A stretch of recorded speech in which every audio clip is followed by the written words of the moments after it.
Hello, heretics, and welcome back to Trench Talk. I'm Leiki, and with me, as always, now we have the great Alex. Hello, once again, for another episode of hopefully. And people were not satisfied with the 8 hours we provided. They wanted more, and they wanted the campaign stuff.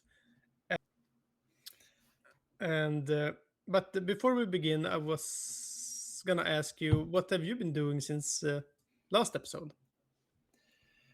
Uh, to be honest, I've not done a lot of hobby stuff. I've been quite busy with university, but I've been 3D printing, trying to keep up with all the demand for minis that I have, and been doing a little bit of painting, but nothing French Crusade related. You I'm play aiming to. Old World as well, right? Yeah, Warhammer Old World is my second time sink at the moment. Yeah. So Do you feel that all getting into the old world rules is a bit harder than trench? uh, yeah, I mean, definitely harder, and I think also more frustrating, to be honest. Mm. Um, I think there's a lot of rules in there that make me go, "Why?" and a lot of situations that are like, "I'm really not sure on this." And in Trench Crusade, it feels a lot more clear cut. Of course, Mm. there are still examples where a rule will contradict or not be clear enough that you can't say for sure what's supposed to happen. But I think in Old World that happens more personally. There's a lot of stuff with uh, there's like 50 pages on how to move your units around, Mm. which means that you're bound to make misses and mistakes. Yeah, can you imagine how it was playing old world with only the book and no FAQs or erratas? And no ability to Google to try and figure out what Yeah, other people do. Yeah, no, I mean, I can't imagine. it was a nightmare, let me tell you. I understand where the rule of you can't decide how a rule works. Roll a d6, and whoever wins gets to decide how the rule works. I understand where that comes from Mm. with the stuff like this. Yeah. It works. It works every time. So, printing and not painting. That's I'm something.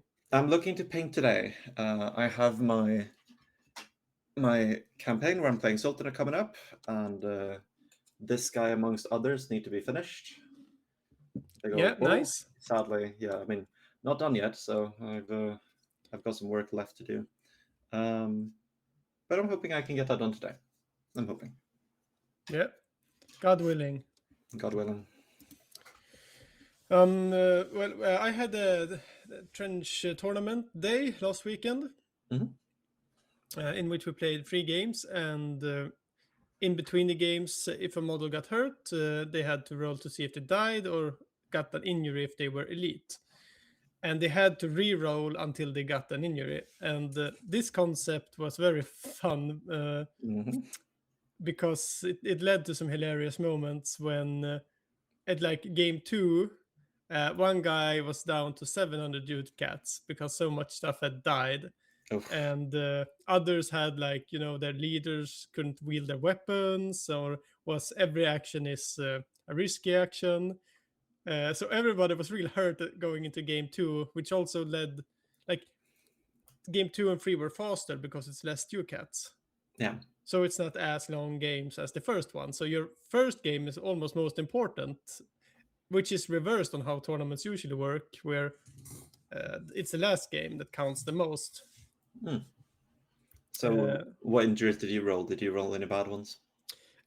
yeah, I mean, we can look at my list later, and I can tell you what happened with them. Hmm. Uh, but yeah, I'm also working on the trench ghosts, which we talked about the trench ghost earlier, which I wanted to do, but I wanted a special the right model for it, and the Westphalia has provided, and so I'm painting that. Hmm. Yeah, they look very interesting. I think the Westphalia ones. Yeah, it will be a video about it soon enough, Hmm. but too much projects and too little time to edit. I have like 5 videos unedited, and it's just more fun to make more videos and not edit them. Yeah, I mean, I can kind of relate with my. unpainted miniatures. It's more fun to print new miniatures than to actually Yeah. paint the ones and finish them. Yeah. It's a lot of gray. But yeah, you uh, reviewed Alex's list with what the joke it was called, with most joke fiends, Yeah. and you told him that he should have more armor, I think. Mm. Well, I think he had armor on his yoke fiends, and he could swap that for shields. That was a lot of the changes. Was he had a lot of empty hands that could be Yeah. used. What he did was that he sold his armor on his leader, who's Praetor, and bought clubs for the yokes. Okay. So nobody had armor, and they had more weapons instead. Some people think that's the way the meta is leaning. Yeah, that the best defense is good offense. Yeah, he won with that list. The court without any sorcery, and I thought that was very cool. Fair enough. Yeah, I mean, that's a unique approach. We also had a Red Brigade player. We had an Alba player. We had a Sultanate player, and me. Yeah, we were only six, but that's good enough to meet a new person every time. Yeah, And two of them I never met before, so that was very fun to recruit. nice. But my list then, I played the Black Grail because nobody else was, Mhm. and I wanted a Plague Knight heavy one. So the first one, the Executor, for 200 ducats, had a greatsword and a Grail devotee, which basically is a guy cheering him on, giving him +1 on the result for injury, if I don't misremember. In melee, yeah, In melee, yeah. yeah. I don't have any shooting. No, So the Urn of Bitter Ash, which was like -1 to hit always, I think. yeah. I think it's is it 3 inches around? Everyone within 3 inches around get -1 dice to be hit. So it's a nice defensive cloud, basically, that you're Yeah. hiding in. So that guy didn't do much. Basically, my team didn't do much at all because they were so slow. Yeah. The first game was on a minefield, so my objective was to get into their trenches. But by the time I got to the enemy, the game was done at turn 4. So I didn't actually get to fight anybody. I just walked through the minefield and lost. No, did I win in the end? Yeah, it was a slow grind. Yeah, I think that can often be the case with Black Rail. I mean, they have some quick units, but they also Mm, have some slow units. yeah, and he had a ammo monk that gave his machine gun blast. Oh, So when I tried to like move through the mine corridors, he just blasted my entire unit. mm, And yeah, my Herald of Beelzebub, which was one of my mm. troops, with the maddening bus, which is like the best ability in the game, making Yep. everybody. He died. Oh, He died. So I didn't get to play with him turn game 2 and 3. uh, He was also my only guy with a range weapon. yeah. How did the Herald do in the game? Yeah, he flew over the mines, then he Hmm. died. Okay, So yeah, fair enough. the hounds walked on mines and died, but they survived for game 2 and 3. My zombies didn't do anything at all. And my plague knights are, plague knights. They're heavy, they walk, and I forgot that I had grenades the entire tournament, so I didn't throw any grenades. Uh, okay. Yeah, so I just walked forward and killed stuff with my knights. And the Sin Eater is also basically a big plague knight, isn't it? Yeah, I mean, quite similar, really. If you want to flavor them that way, yeah. So yeah, that game 1 I lost a few units, but game I won. I won another game as well. I won 2 and lost 1, and they were very tanky, but very slow. That's my own review of it. What's your review? Looking at this list, I imagine that would be the case. Yeah. Generally, like Black Rail can kind of go two directions. You can either go for the slow melee stuff, or you can be slow ranged stuff, and you kind of went to the slow melee stuff. Yeah. Um, and I think that having a bit more ranged weapons would probably be helpful. I think. Yeah. I would like to see, like, if somebody has like 3 infection markers, that you could use them to like teleport one of your black rails to that unit or something like that. Mm. Like through the plague, you spread one of your units. I don't know, something that makes them a little bit more mobile somehow. Yeah, that was in the early days of Trench Crusade. The Black Rail had well, they weren't good at shooting back then. They got a lot of tools quite recently, which Mm. helped them actually become a viable shooting faction. But before that, they weren't considered that great because, yeah, they were slow and they got into melee, but they didn't really do that much in melee compared to some other melee factions like Trench Pilgrims. Mm. So one change that I've always kind of thought would be interesting would be having something like having your thralls who are quite slow, they're 5 inches movement, having Mm. them get a movement speed boost if they move directly towards something with an infection marker. So that you put infection markers out, Yeah, and then your thralls, get energized and they smell the infection and they just go running off to chase that thing down, kind of thing. almost like I don't know if they have it now. The Great Hunger guys Mm. were quite speedy in that way early, in the early playtests, but I haven't looked at the 1.0 yet. I haven't looked much at Great Hunger either. I'm not much of a Black Rail player, so they haven't captured me too much. So Yeah, but that could be its own video. Yeah, we yeah. looking at the Great Hunger together. Mhm. It will, because that has changed quite a lot, and it was interesting hearing Taylor from Criticaster, his interview with Feel No Paint, Mhm. like Yeah. how it was making the faction both model wise and rules wise, because it's been a journey for everybody, I think. Yeah, sounds interesting. I haven't seen that, but I might have to take a look. Yeah, both that interview and Scander Barkley's interview with Mike on how like the making of Trench Crusade was also very fun. Hmm. So that's tips for the audience as if they didn't already hear it. Sounds good. Yeah, but shall we move on to the campaign rules that changed in 1.0 and then move on to the glory items of the game? Okay, sounds good. Yeah. So when you start a campaign, you choose your patron, right? In which you can, if you like, roll different abilities with. Yeah, so when you create your warband, you pick a patron. Some warbands have multiple choices to pick from. For example, Heretic Legion or New Antioch Trench Pilgrims, and some sadly don't have choices, such as most of Court, except for Mm, Reed, I think, um, and Sultanate don't either. Um, and these patrons don't do anything inherently, but when you roll skills, you might roll well, and if then you get to pick a patron skill, and they're generally very powerful. The patron skills, they can be quite game changing, as they're quite specific to your faction, so they allow you to do a lot more. yeah. And the first patron, which is changed, was the Temporal Lord.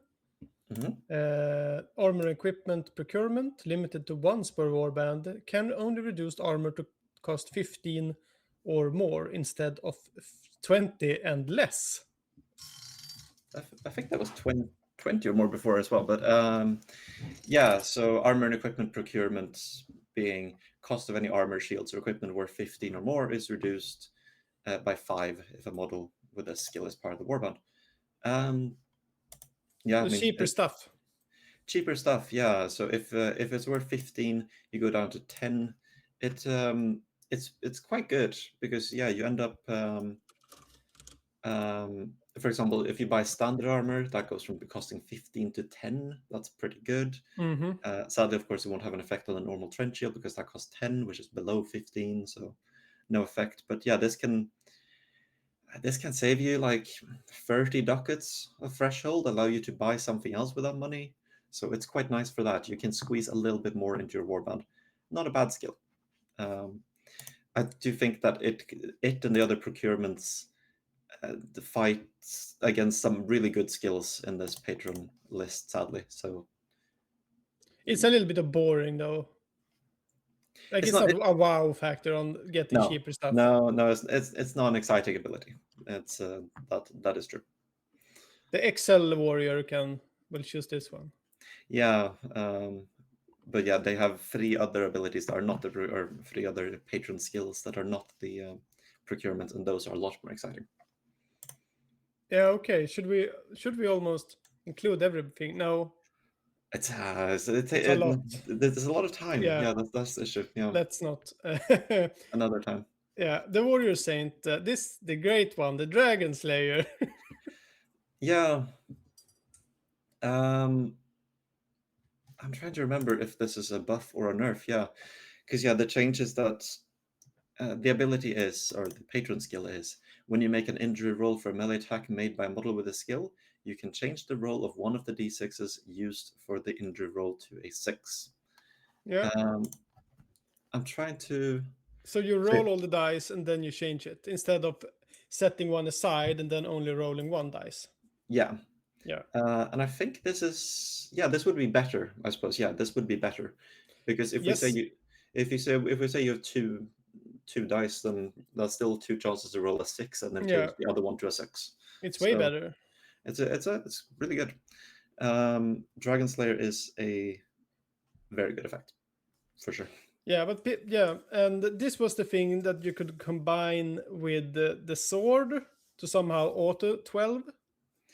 Yeah, exactly. And I just pulled it up quickly now as well. I just want to make sure I'm not misreading. What Uh, was it with the tank splitter sword? yes, Tank Splitter Sword. Yeah, because Tank Splitter Sword also allowed you to set a 6 before rolling Hmm. if the enemy had armor, was the old iteration. So if the enemy had armor, you could set two sixes before rolling, and Hmm. then that's a 12. And Um, now it's uh, Now, I think they explicitly just don't stack. I think hmm. Tank Splitter Sword says you can't use this together with Dragon Yeah, Slayer. yeah. Uh, I get the critique earlier because I thought when I said that it's a fun ability, like the Archaean ability from Age of Sigmar, I thought there was still some kind of rolling involved. Like Mm. you had a chance to do this, but if it's always 12 guaranteed, I get the nerf. As long as you hit, yeah, it was 12. Yeah, Um, I understand. and one more thing with the Dragon Slayer, actually, that I don't think we have noted here is that previously what Dragon Slayer was when this model rolls an injury chart in melee against an enemy that is down. I'd actually missed that that was changed. So now it's So all the time. it's all the time, including stuff that's standing, which is a really, really Really powerful good. change. Yeah. So the Warrior Saint is auto pick so far. Yeah, but Learned Saint is also good, but I guess we're coming to that. Yeah. Learn Saint. Favored by God. Clarification. Now multiple instances of this skill can stack. But what is this skill? Favored by God is at the end of each game, your warband gains one additional glory for each model with this skill on the battlefield. Wow. So it's I find a Lots lot of of glory. I find a lot of the Learned Saint skills to be a little bit weird. Personally, I'd like to see them change to something more exciting. Favored by God, at the end of each game, your warband gains one additional glory for each model with this skill on the battlefield. Yep. But then we also have let me scroll down quickly to the skills, because we also have Glory Hound. At the end of each game, your warband receives one extra glory for each model with this skill that is on the Yep. battlefield. It's the same ability. Yep. And now Um, it can stack. yeah. So if you have multiple, since it now says for each model with on the battlefield, it's now more explicit about you can have multiple of this model, Hmm. multiple of this skill in your warband. But yeah, I think it's a bit boring to have skills that are the same as other skills that you can already roll, Yeah. especially because as a quick side thing, not to go into it too much, but Learned Saint has an ability where they can pick any skill available, which means that there's no Oh, reason you can't pick. right. You can just pick that and then pick Glory Hound. That's the same as picking Favored by God. Awesome. Yeah, yeah, just a side thing. Yep. Lots of glory early on. Yeah. Knowledge of science limited to once per warband. What? Knowledge of science says the limit of one item or item of battle kit is increased by 1 if a model with a skill is part of the warband. Choose the battle kit the bonus will apply to and write down your choice on the roster. A warband can only have one model with this skill. It's kind of a general change. A lot of these increased limit skills have been limited to 1 to prevent, well, having a crazy amount of items that you're not supposed to have a crazy amount of. Just having 1 more is usually pretty good. Yeah. Yeah, all right. Mm. Logistical skill was previously named organizational skill. Can only upgrade the limit for models with a base no larger than 50 mm or more. So previously you could do it to any model, and now it has removed the limit to one model, and the effect persisted after the death of a model. Yes, I think before the previous version of it, the effect, if the model with the skill died, the effect still was around. But that's gone now. Okay. So yeah, it's kind of a big change. It changed the skill a lot in a lot of ways. This update, because yeah, a warband that includes a model with this skill can increase any limits on the number of models it can include by 1. So before you had to pick one model and you increase that by 1.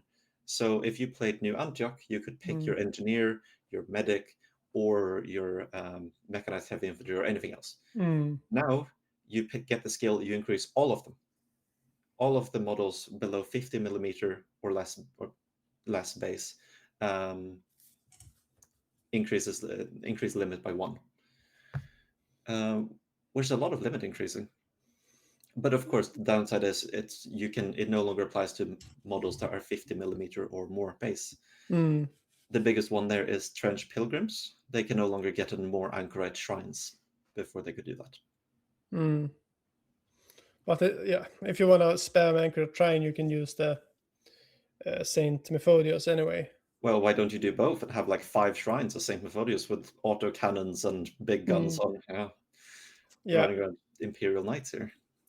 Yeah. Okay. Infernal Noble. Blessed Murder. The blessing is granted by a melee kill instead of any kill. That's very... I like that. Yeah, I mean, flavor-wise, I guess it's good. Balancing-wise, I don't know if it was needed. I don't think Blessed Murder was something that people were saying, wow, that's so strong. But flavor-wise, it's good. Sure. Yeah. Blood Sacrifice can no longer target a model with demonic or black rail keyword and must have line of sight to the target. What does Blood Sacrifice do? A model with a skill can take a blood sacrifice action. If it does so, take a success roll for the model. On a success or critical success, you can remove 1 blood marker from the model and place it next to any other model that's within 6 inches of the model taking a blood sacrifice action. That situational, for sure. Yeah, it's so yeah, you transfer a blood marker from yourself to the enemy. It's it's situational. Yeah. Personally, when I roll a patron skill as Heretic Legion, I haven't taken this in the past. No. It's usually more exciting options. Yeah. Lash of Acheron must have line of sight to the target. What does it do? You take an action. It's a risky success roll, and if it's a failure, nothing happens. If you succeed, you make an injury roll with ignore armor keyword for 1 enemy model within 6 inches of the model. That's nice. Lash of Acheron is a fun ability. Yeah, I like that. If you don't have another risky action already, for example, if you have a heretic priest without a blasphemous staff, I wouldn't take this skill because you're gonna be doing puppet master, which might fail. Then you don't get to do Lash of Acheron. But on something like a Def Commander, for example, super fun to take on that. And yeah, the changes, and again, another one of these general changes, most abilities, or a lot of abilities, got the requirement that you need to have line of sight to use them. Yeah. Fair. Sadistic. The bonuses to attack and injury rolls now only affect melee attacks, so not ranged, I assume. Yeah. Yep. And again, that's kind of same with the because this is bonus against people who are down. This is the same as the generic bonus against people who are down, which now also applies only to people in melee. So synchronized with that. Yeah. And the next one seems to be like in the same as logistical skill. Yeah. It's 50 millimeter or larger doesn't work, and it persisted after death, which it before, and not anymore. Yeah. Same thing. Yeah. Another nerf to Sultanate. Another Yeah. ridiculous. Ridiculous. Ridiculous. Just about to play them. The Order of the Fly, Cockroach, Vitality changed. The opposing player cannot spend Blood Marker on a blood model with this skill to add dice to injury test. Previously was unable to use Blood Marker to penalize attack from a model with this skill. Okay, so now it's both or just you cannot spell it to injury test. Yeah, I'm pulling it up now. So now it is the opposing player cannot spend blood markers next to a model with a skill to add +1 injury dice for a melee or ranged attack.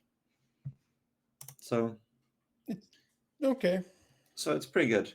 Notably, it's only melee or ranged attacks, which means you can still roll it on some effects. Like, for example, if you if you did the Lash of Acheron, that's not a ranged attack. Yeah. That's just an injury roll. Do you think that's intended?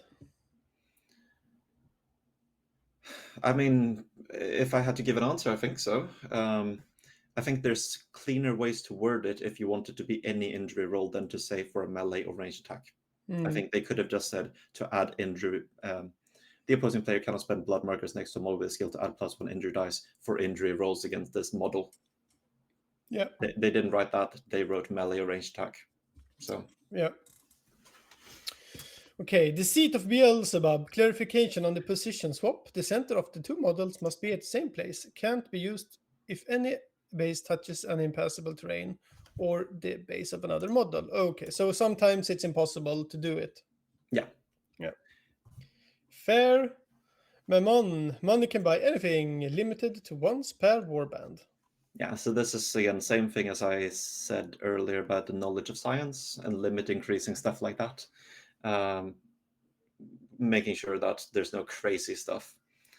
Before you could hypothetically use money can buy anything to get up to, I think it was 9 anti-material rifles, which is pretty fun, but it's also ridiculous. So probably best to get rid of that. The anti-pope of Avignon, Eye of Beelzebub, can no longer target an enemy model within 1 inch of your own. Okay, what does it do? Yeah, let me get anti-pope of Avignon up.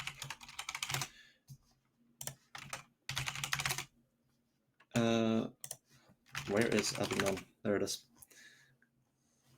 So Eye of Beelzebub is a model with a skill can take an action. If it does, take a success roll. If the roll is a success, pick an enemy model within 24 inches of the model taking the Eye of Beelzebub action in cover, and which is not within 1 inch of any of your models, any models from your warband. Your opponent must then move that model 1 inch so that it's still within line of sight of the model taking action, but is no longer in cover. And so that is more than 1 inch away from any model from your warband. So basically, you use it on someone that is in cover, and you tell them get out of cover, and then you can shoot them. That's the intended effect. Okay. And you can no longer use it on something that's in melee to pull it out of melee, essentially. Okay. Very situational as well, maybe. Yeah, I think Anti-Pope of Avignon doesn't have any ability that I think is like so amazing. It's an auto pick. It's not risky, so that's nice. It can be quite nice on, for example, if you take Knight of the Rotten Cross and buy an anti-material rifle or something like that, a really powerful weapon that you really want to hit. Mm. To be able to pull them out of cover for that is a nice bonus. But yeah, situational. Not always a must pick, I think. Mm. Silver Tongue. The enemy can only attack itself once, even if an ability would allow it to attack more than once. Okay, that's fair. Yeah, so Silver Tongue being the action to make them attack themselves. Yeah, love it. Quite nice. Yeah. Super fun. Mm. So the changes to campaign game. Instead of adding victory points between games to determine the winner of the campaign, each victory, draw, or loss accumulates campaign victory points. Those determine the final ranking. So okay, it was only victory points before, not draws or losses at all.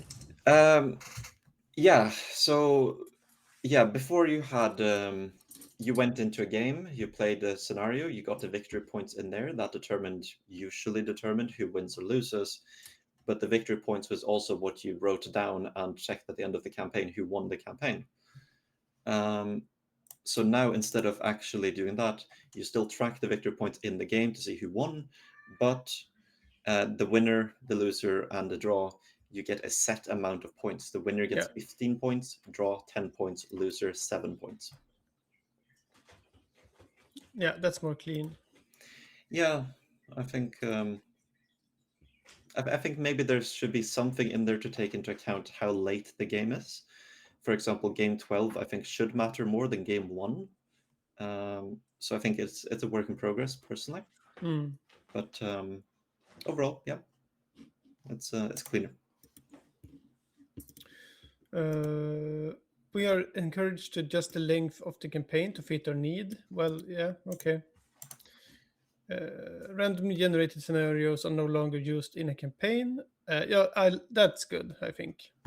Yeah, Like, I like the random scenario generator, and I'm a bit sad that it's completely gone from the game. I think that just having it around as a loose document would still be fine. Um, maybe with, like a tournament comp pack if it ever comes.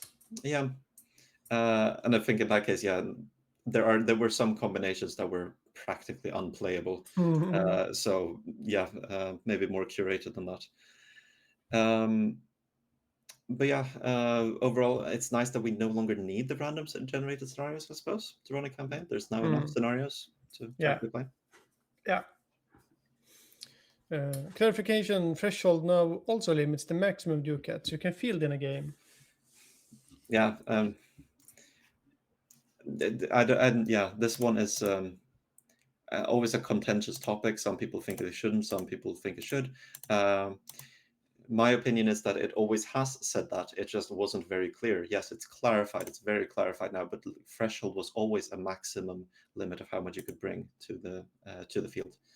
That was never not a thing. There was a weird moment for a while. I won't go into that too much, but that was fixed very quickly. What would the word threshold even mean if not? Only for reinforcing is what the other perspective is. Mm-hmm. That you only use it for reinforcing, but you can field above. Obviously, that was before this now way more explicit change. Okay. Carry out glorious deeds also grant 1 victory point. I like it. It encourages making cool stuff. Yeah, I think. Yeah, generally, I think it's all right in a way. I guess just to take a counter voice here, I don't like it. I guess. I do think that maybe glory states should be kind of separate as a bonus objective rather than Mm-hmm. actually be part of the actual objective. Like they should be something that you greed for because you want the money, and then you end up, oh, I lost the scenario because I did. But it's also nice that it's integrated. I think they've just got to pick a direction there. If they want to integrate that more into the actual main scenario, that's fine too. Yeah. Because it's clearly, I think, made to be encouraging to tell a story and do like Mm. heroic stuff Yeah. instead of just walking to the blip and standing there to get a point. Mm. It's less chess and more story, right? Yeah. Generally. And your counterpoint is that chess is fun.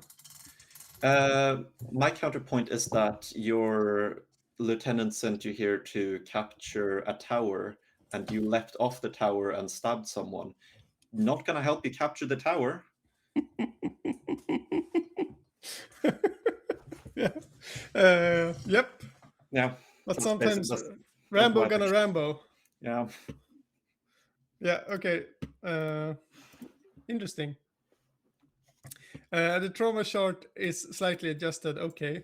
When retiring a model that has 2 battle scars, or when a model is removed from the warband for reaching his 3rd battle scar. Yeah, to explain this to new people, like when you play a campaign and you died, you roll to see what kind of damage you got. If you got nerve damage or paranoid or whatever, you can only have 2 of these. When you get the 3rd, it's gone from the campaign. You can't be more damaged than that, exactly like in real life.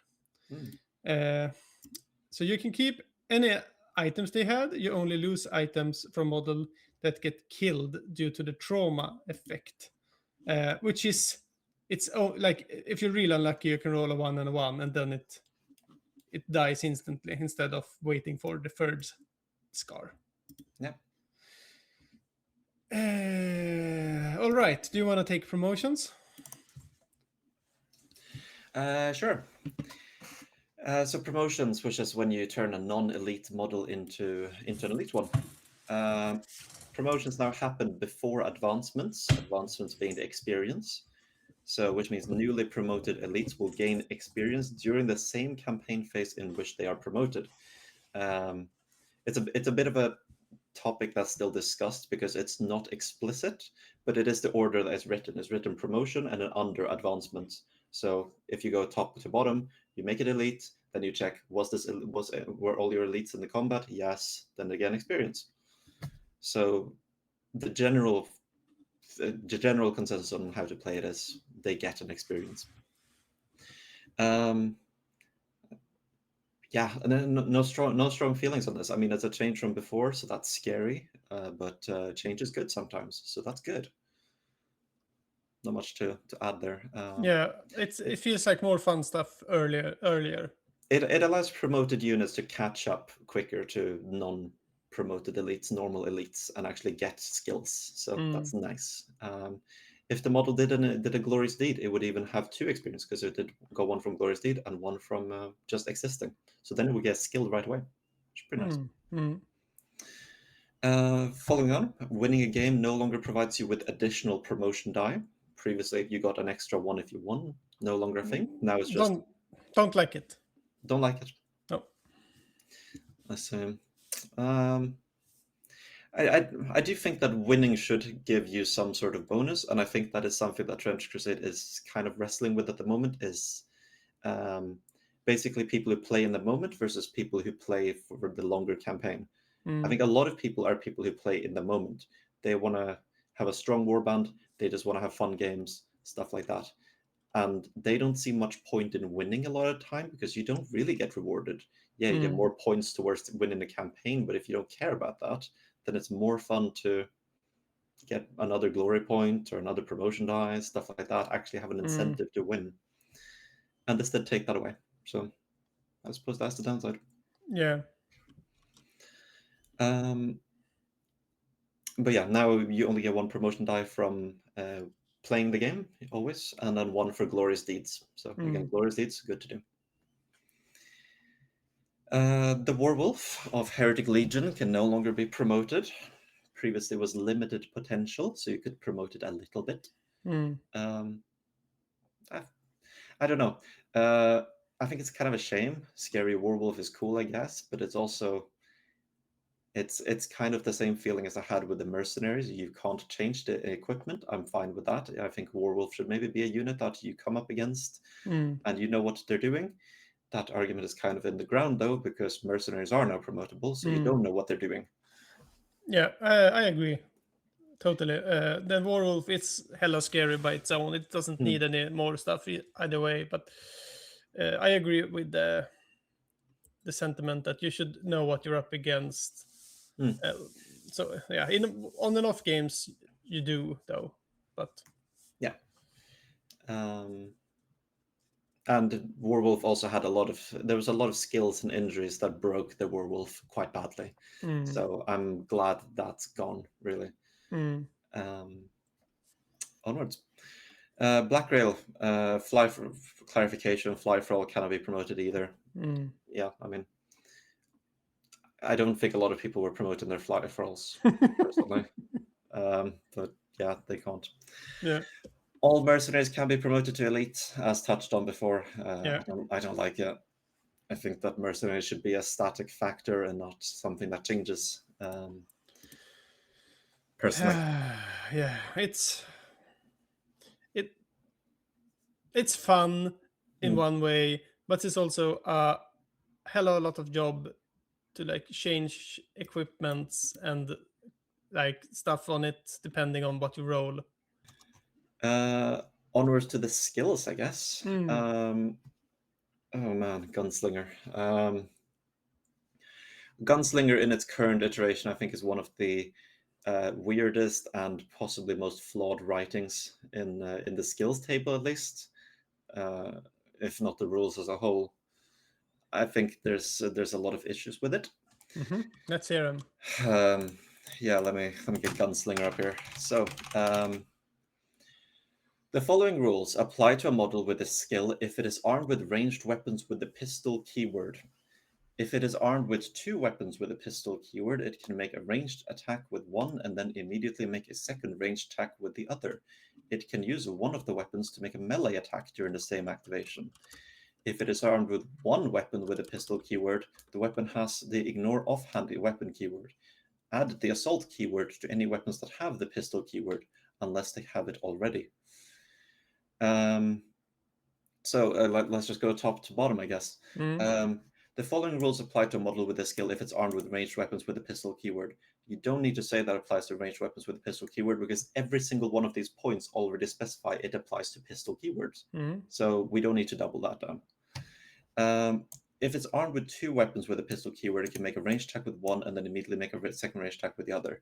A lot of Immediately. Mm. a lot of people interpret this as you cannot use automatic, the keyword automatic, which means if you have 2 automatic pistols, you can only make 1 attack with each. In effect, you can't shoot 4 times with it. Um, it's a lot of discussion, and I think intended, definitely not. I think you should be allowed to shoot 4 times. But again, I think it's flawed writing at the moment. Is it because automatic is that you have to shoot at the same target, or what? What, or that you can choose different targets? Let me What's the reason for not being able to shoot twice? let me get automatic up specifically. Hold on. Where are the keywords? Down there. You can automatic X effect. You can make a number of range attacks with this weapon equal to X, one after another. I think that's the key thing, one after another. But this says you can make a range attack and then immediately make a range attack with the other. So the interpretation is, oh, that interrupts automatic, essentially. I think. Okay, yeah. Um, Uh, when you shoot with the automatic, you roll to hit twice, and this says it can make a range attack with one pistol immediately followed by a range attack with another pistol. Okay, yeah, I kinda agree. Like it works with revolvers only. yeah, Kind of like I don't know if it's intended. It might be because the gunslinger. Like what do you think? Do you think about yeah, automatic pistols, or do you think of like a pew pew revolver? yeah. And I don't feel like automatic. It would be too good maybe with automatic pistols as well. It could be that it's intended. Yeah, it could be that it's intended because yeah, if doing 4 attacks, especially automatic pistol, lost its minus dice to injury this Mm. update. So having 4 attacks, it's a lot. With a sniper priest with aim. Yeah, and I mean 4 attacks is more than a machine gun. You do more damage with a Yeah, machine gun. yeah. I feel like it might be intended, Yeah, but could be worded more clearly. Mm. yeah. Continuing on, it can use one of the weapons to make a melee attack during the same activation. Why only one? Why can't I shoot my 2 pistols, charge into melee, and shoot both pistols again? Why do I have to shoot one and then hypothetically have a trench club that I pull out and whack them with as well. Let me shoot Yes. both. Yes. Because the weird thing is that it can use one of the weapons to make a melee attack during the same activation. That's already a thing. You can always do that. You can use an automatic pistol, charge, and shoot it in melee or punch in melee or whatever you want to flavor it as. Mm. So having that in there is only a nerf to pistols, to having two pistols. I don't know why that sentence is there. If it is armed with one weapon with the pistol keyword, the weapon has to ignore offhand weapon keyword. So let's say we start with two pistols in melee. You're not armed with one weapon with the pistol keyword, so this line doesn't apply. This only applies if you're playing a model with a gunslinger and a trench club and a pistol, and then you trench club first and then pistol second. Is that something people do? I don't think so. Gunslinger, you buy two pistols, and if you don't ignore offhand, then I don't know why this line is here. Yeah, I feel like this might have been written way before other stuff was written and then forgot about. Yeah, I think it's possible. So I think hopefully Gunslinger sees some revision going up. I think Yeah, personally. Anyway, that's the Gunslinger section. it was a fun chapter. Yeah. Moving on. Far shot also applies to Arquebus. Not much to say there. Arquebus, the specific court weapon that Mm. can shoot and also hit people in melee. Far shot being add 6 inches to the range of the following weapons. So good for elite models in court that carry an arquebus, I guess. Jokes. Yeah, a promoted yoke thing. They can be promoted, right? I think they I can. think so. Yeah. 6 sense, stealth and speed. If a model has the tough keyword, they can combine tough and 6 sense to change the first out of action into minor injury. A lot of these skills I think are weirdly wordy and stuff, and this is one of them.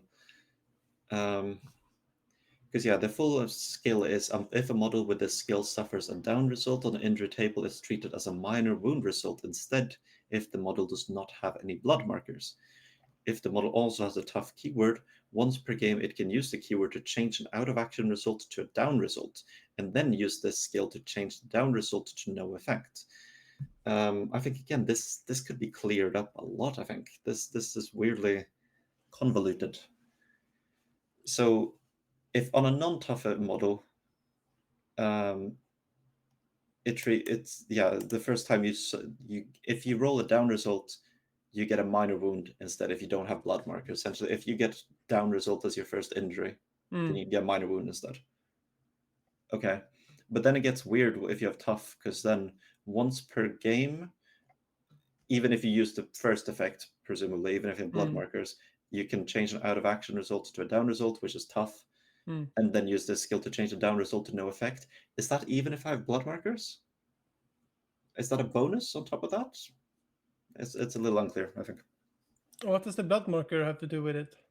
At the top, if a model with this skill suffers a down result on the injury table, it's treated as a minor wound result instead if the model does not have any blood markers. If it doesn't, okay, yeah.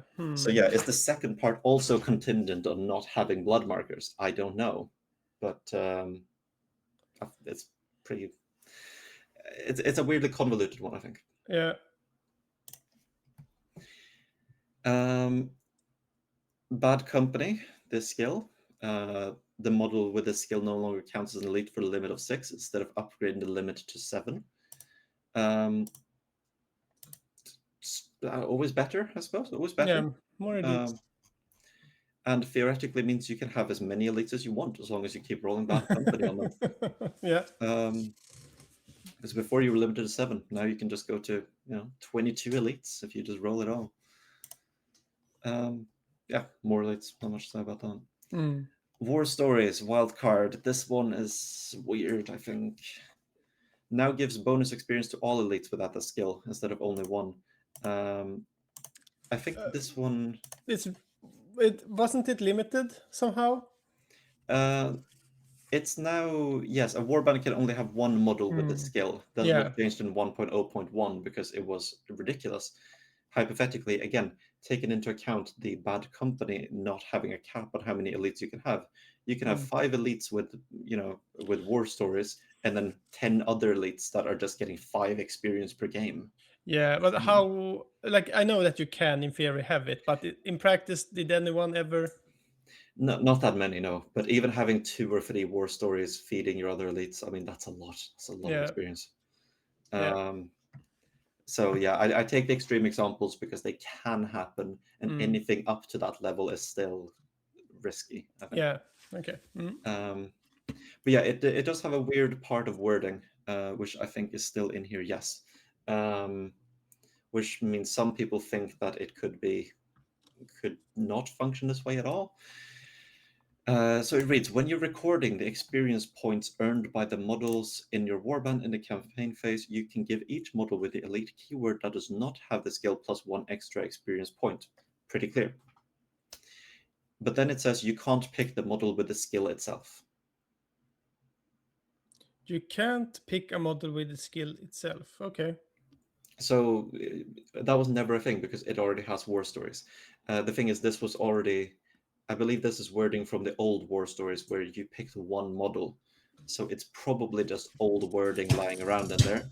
Mm, But some people use it as a reason to say that it's still only pick one model. It's a typo that is all models, which is, in my opinion, wrong yeah. opinion. Uh, dogs, Trench French dog. dogs. Yeah. Trench dog are no longer counted in the warband for the purpose of morals check, even if he was the goodest boy. Hmm. Uh, okay, so they don't count as models Uh, for purpose of moral checks. yeah, they're now equipment, so they're no longer a model essentially. Mm. Um, Cannot be promoted to elite.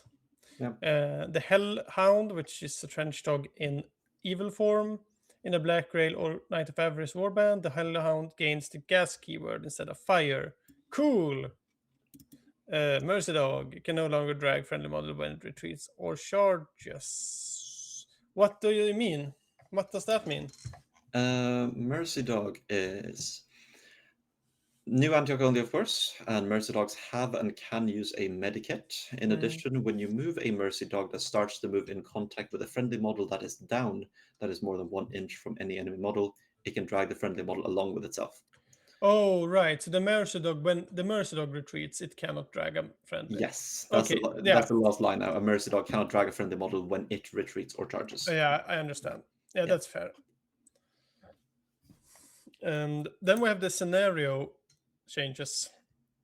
And this, like, I get a little bit crazy when people talk about table size with me because I Mm, feel like it doesn't matter. no. Like, play on whatever you have, and you should not care or listen to what Factory Fortress writes because they don't care what you play on, and you Yeah. shouldn't either. But like, 4 times 4 works, 3 times 3, 4 times 6, like whatever. I feel like, 2 times 2, 2 times 4, anything. Just find a surface, a flat surface. yeah, Hit the like amount. it's also like it's the amount of terrain that matters. What kind of game you will have, not the how big the table is. Hmm. But yeah, they now recommend 3 times 3 instead of 4 times 4, I think which now, makes I think now they've actually recommended both. Luckily, yeah, because I think because it's easier to play at home hmm, on a regular table 3 times 3. So why not recommend it? I mean, they changed Warhammer into smaller tables so people could play at home. Uh, it's for convenience sake. I feel like.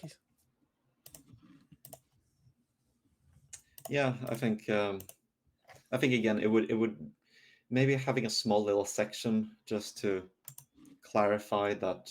Um, Especially one problem that I find a lot that a lot of people are asking about is how do you play the scenarios with different sizes?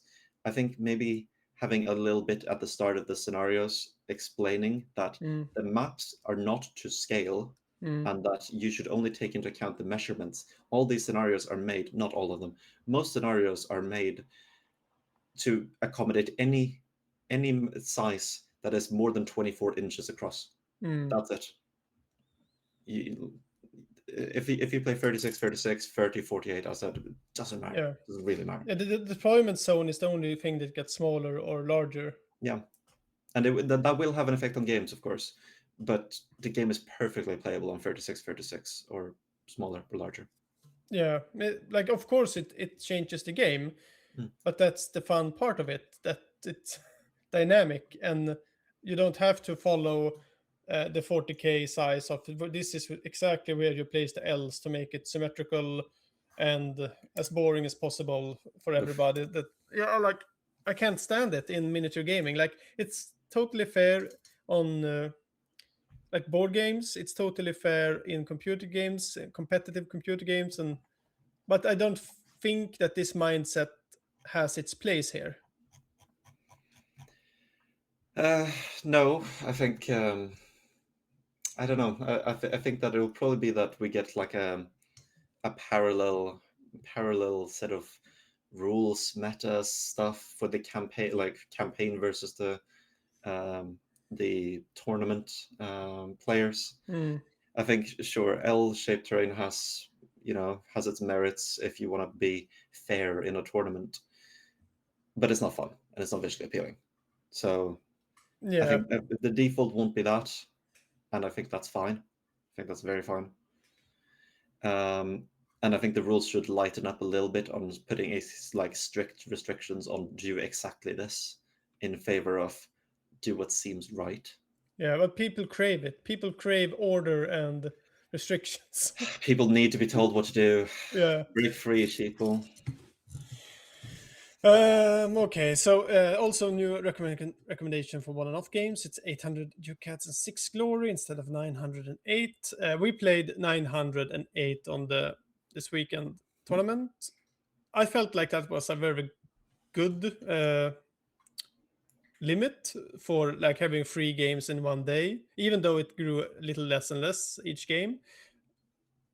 We could have not done that and just played because the games weren't too long, even though some people were new, and it weren't too short either. So yeah, it's a good 800, 900 somewhere there. It's good. Yeah. Yeah, for most scenarios, the winner of the roll-off for initiative set up the whole map. Like setting up the map with terrain, It, I don't like it. it's a very strange rule, I think, and I don't think I'm ever going to recommend anyone to play it using that rule, quite frankly. Because I'm trying to find exactly where the rule is. But yeah, the rule says that whoever wins initiative sets up the map, and then the other person, I think, picks what side they get to go on. So you can't stack all the terrain on one side and then say I play on this side and the other person gets nothing. Yeah. But even still, there's still issues. Like if I'm playing my defenders with iron wall, I love shooting at long range. I love shooting at stuff that's out of cover. And I'm playing as a trench pilgrim player who loves running into melee and needs line of sight blockers. And I set up a board that, doesn't have any line of sight blockers really. It's a very open field. Trench pilgrim player isn't going to have a good time. Yeah. This isn't a problem. Like at the tournament, again, my tournament, we had set up tables in beforehand, and each table had its own unique mission.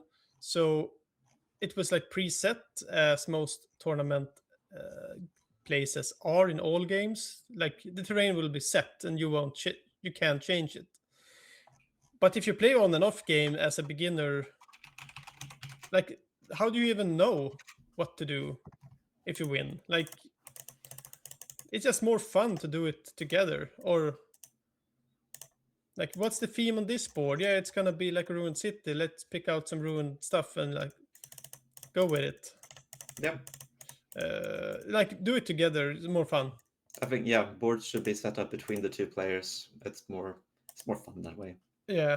Try not to win, It's a game, Make a story together. That kind of thing. And kill your friend in the story. Kill your friend in it, yeah. Okay.